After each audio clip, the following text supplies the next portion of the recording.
Hi, let's talk about how to get our children to fall in love with books and with reading.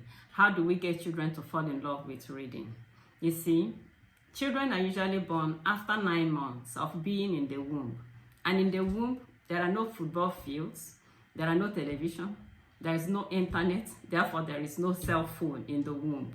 So as soon as a child is born, that child is born not as a football fan, he's born not as a cartoon, addict. A child is simply born as a bundle of blessings, as a beautiful gift from God, right? And they come in the image of God. And you remember in my last video, if you've watched my last video, I said that your image is programmed to do whatever you do. That's why whatever you do in front of the mirror, your image does exactly the same, right? Because your image is programmed to do what you do. So because babies are born in the image of God, when they come with, unlimited potentials for success. Every child that is born into this world has what it takes to be highly successful, because every child born into this world is an extension of God. Now, what happens in your home when a child is born determines to a large extent what the outcome of that child's life will be. When a child is born in a home, in Nigeria, for instance, that child doesn't know whether there is any America anywhere. The child doesn't know whether there is England anywhere. The child doesn't even know that you have next door neighbors. The thing that the child knows is just you and what goes on in your home. Now, it is the things that go on in your home that will shape who that child becomes. It is the thing that go on in your home that will shape a lot of things about that child. In fact, the totality of what that child eventually becomes is a function of what happens in your home. Who are the people that live in your home? What kind of television programs are aired in your home? What kind of internet-based programs, does the child have access to? Now, these are all the things that add up to determine what eventually happens to that child, right? In my last video, I actually said that when a child is between the ages of 1 to 7, that the subconscious mind of this child is open, and like a sponge, that baby is absorbing everything happening around him, and whatever is going on that the child is absorbing at that early age will determine a lot of things. They will determine actually 4 major things. It will determine the worldview of that child. Now, what happens in that home will determine the lens with which the child sees life and every other thing, Now, it equally determines the interests and the passions of that child. It determines the professions, and it determines the blueprint with which that child will live his adult life.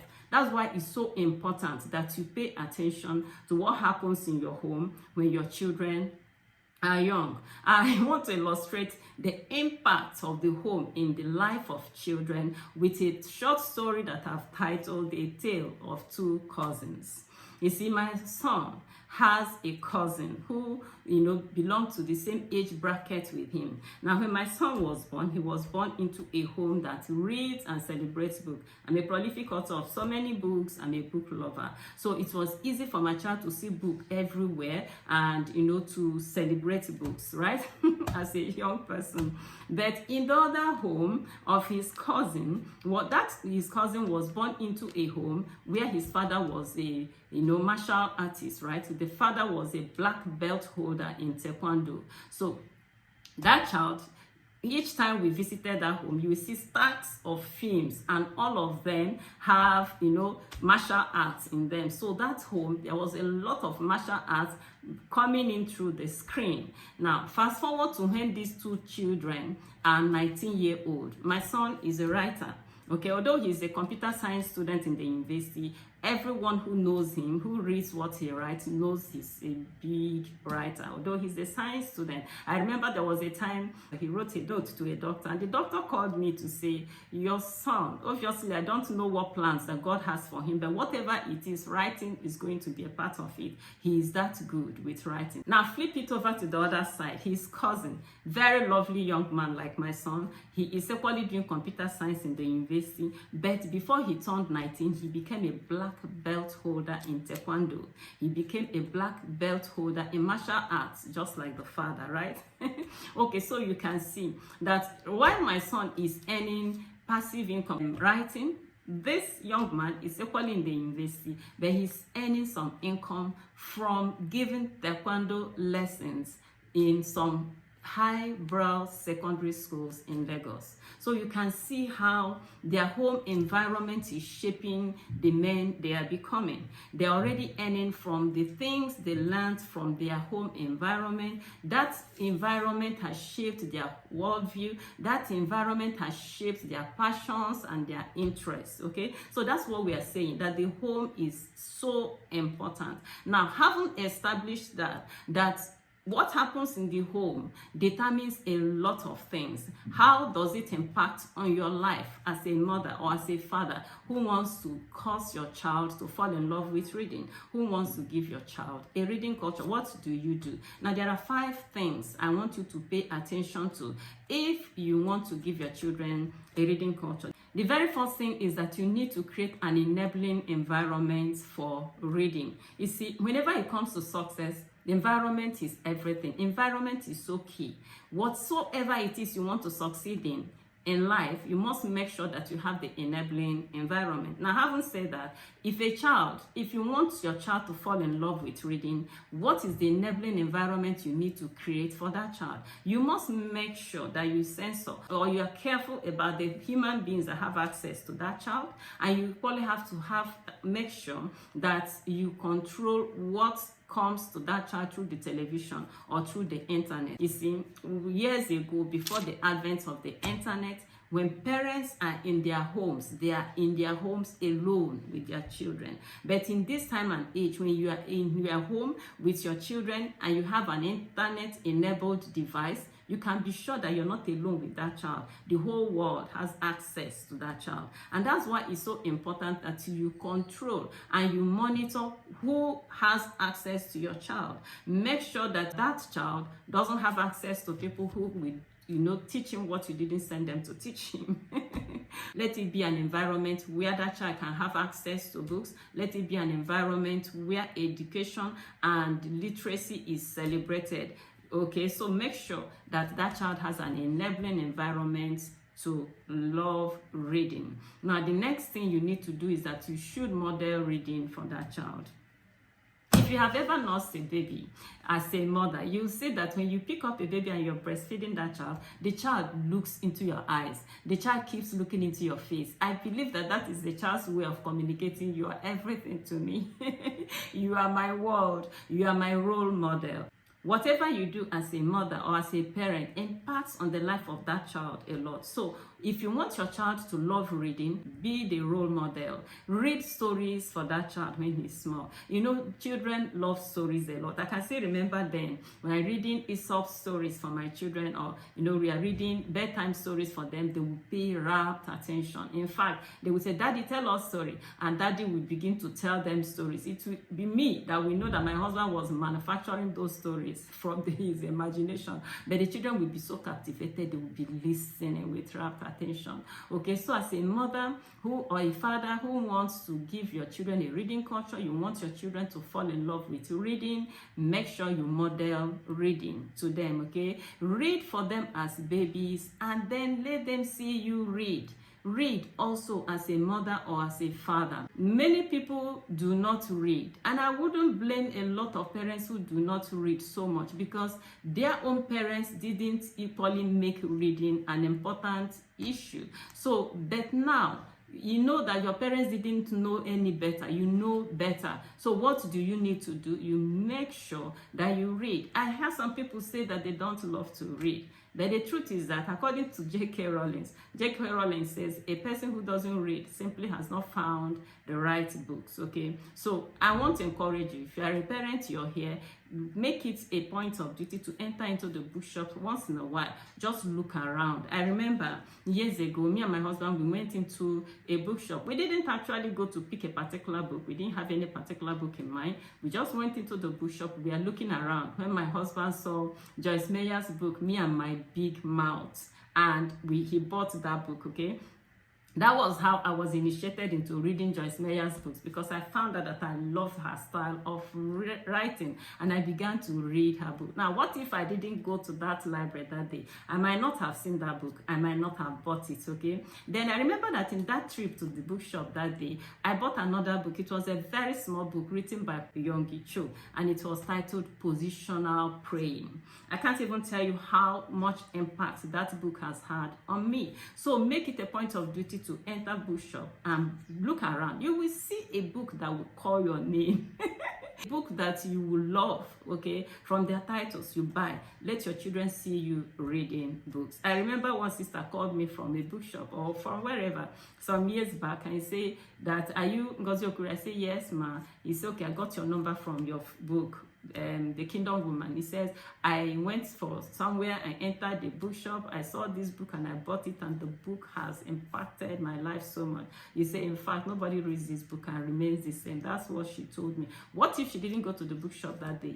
She might not have seen that book, okay? So as a mother, as a father, once in a while, walk into bookshop. We have very good bookshops in every city where we stay. Walk into it once in a while. Just look around. Just look around. It's possible you will see a book that will interest you. And when you have it, read when your children can see you. That's a way of communicating so many things to them. Okay, that time they're very young and you're reading Aesop story, you're reading bedtime stories to them, you're communicating a lot of things to them. You're telling that child, you see, books are important. You're telling that child, you see, books are fun, books are interesting. Okay, so make sure that you model reading for your children. Now, the next thing you need to do is introduce books to children as early as possible.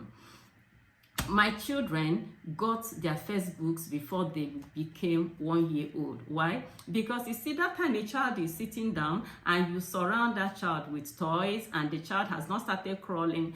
Part of the toys that should surround that child should be board books. That was exactly what I did, okay? Board books are the books, the very first set of books that are given to babies. They are usually uniquely colored, uniquely shaped. Board books are usually thick. The pages are not thin. The pages are thick.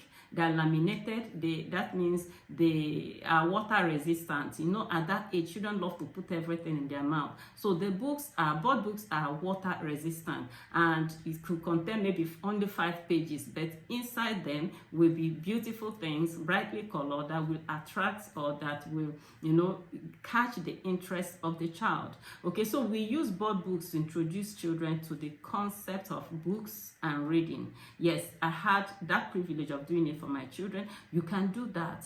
Get board books for the children. As you're getting toys for them, get board books. You're communicating something. You are introducing that child to the world of books and reading. The next thing you need to do is, after you have given the child board books, give them age-specific books. What do I mean by this? Give them books that are good for their ages. If a child is 2, there are books written for 2-year-old. If a child is 3 years old, there are books written for 3 years old. So give them books that will interest them based on their ages, okay? Now, it's not that somebody has heard that it's important to give children books. You are now trying to force the child to read. When we are giving children books, we want them to associate books with pleasure. This is very important. We want them to associate books with pleasure. See, for some of you parents who tell me my son doesn't want to read, all they have are school books. And if you know children, they associate school books with work and pain. That's why they're not excited about reading their books, okay? The books we are talking about are neutral, normal, fun books. Introduce it to them. And then if you have introduced these books to them, please allow them to read from any genre that they are interested in. When my son was young, he was interested in nature and animal-based resources, okay? So we got a lot of those for him. And up till now, he knows so much about nature. He knows so much about animals, okay? Allow them, because I found out that knowledge is interrelated or interconnected. The things that he was learning in animal life, he will meet in biology, he will meet in geography and all that, okay? So allow the child to read the things that they enjoy reading. There are children who love to read comics. Please leave them. Let them read their comics. There are others who love to read storybooks. allow them, okay? Let it be that they are reading. Whatever it is they are reading will flush out with time. They can always become highly successful from reading. That's why it is said that readers are leaders. So ensure that you give your children the enabling environment. Make sure that you give them books early. Make sure that you model reading to them, and ensure that you give them age-specific books, right? Having done this, you will see that that child will naturally begin to love reading. Now, it's possible you're listening to me and you're saying, you're talking to people who, who are yet to have babies. How about those of us who have already have our babies and they don't love to read? A mother reached out to me recently and said, my son is 20 years old. He doesn't want to do anything outside, playing video games and all such things. Okay, you can see that that child is entertainment driven, but who taught him?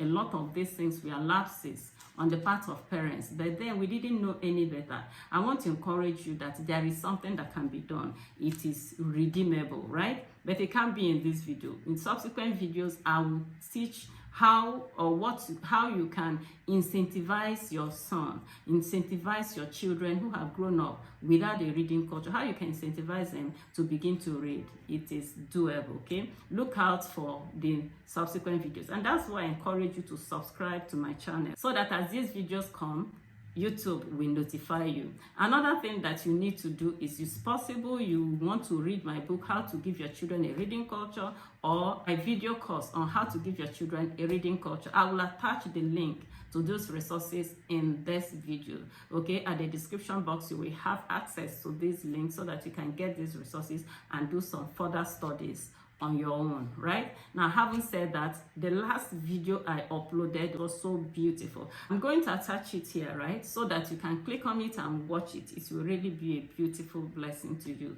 Thank you so much for being a part of this beautiful video. Until I come your way next time, remain richly blessed. Ciao.